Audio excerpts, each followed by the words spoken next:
जय श्री राम प्रेमी भक्तों। वह सच्ची भक्ति क्या है जिससे भगवान भक्त के कार्य स्वयं अपने हाथों से करते हैं। देखिए भक्तों, भक्ति तो बहुत प्रकार की होती है और हमारे ग्रंथों में तो नवधा भक्ति को ज़्यादा महत्वपूर्ण बताया है, लेकिन हमारे संतों ने सब कुछ शोध करके और एक ऐसी भक्ति बताई है जो सबसे सर्वोपरि है और उससे बढ़कर कोई भक्ति है भी नहीं। और गीता में भी श्री कृष्ण ने उसी भक्ति पर जोर दिया है, वह है अनन्य भक्ति। अनन्य भक्ति जो होती है उसका मतलब यह है कि संसार में केवल उस एक की भक्ति करना और किसी की नहीं। उस एक का मतलब क्या है? जो इस संसार में कण कण में विद्यमान है, जो जल थल में समाया हुआ है, जिसके लिए नानक जी कहते हैं, एको सुमरो नानका जल थल रहो समाय, और दूजा काहे सुमरिए जन्मे ते मर जाए। तो नानक जी ये कह रहे हैं कि उस एक को याद करो जो जल में और थल में समाया हुआ है।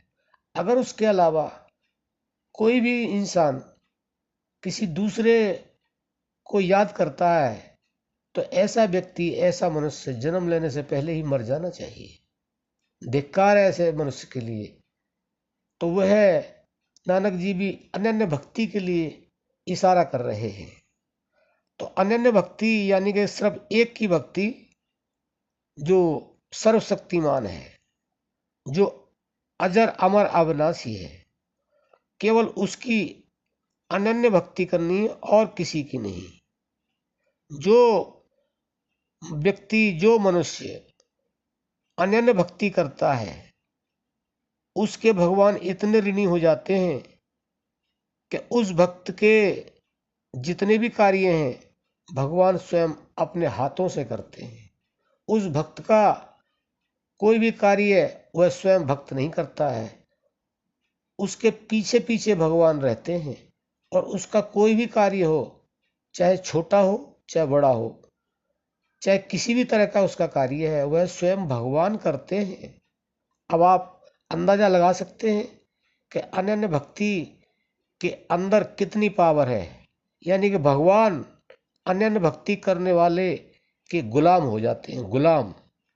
लेकिन यह अनन्य भक्ति इतनी सहज होती नहीं है।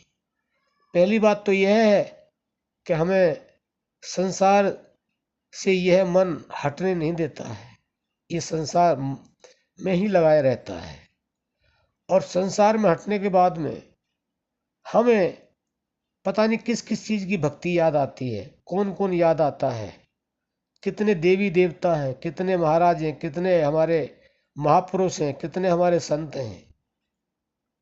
यानी कि इन सब को छोड़ करके, यहाँ से इन सब से हमारा मन हट करके और उस एक में लग जाए, चाहे वह किसी भी तरह से हमारा मन उस एक के साथ जुड़ जाए।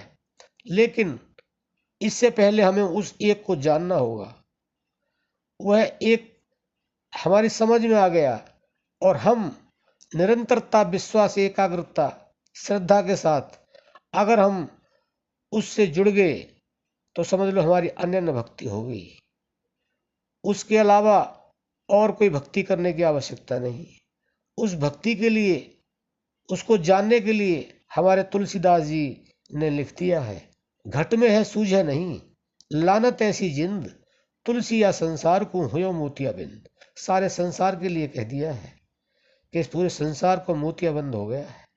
यानी कि घट में होते हुए और उसको जान नहीं रहे हैं, उसको पहचान नहीं रहे हैं, उसके साथ जुड़ नहीं रहे हैं। तो जो उसको जान जाते हैं और उससे जुड़ जाते हैं तो अनन्य भक्त हो जाते हैं। और अनन्य भक्त होने के साथ साथ उन्हें किसी भी तरह की कोई चिंता नहीं।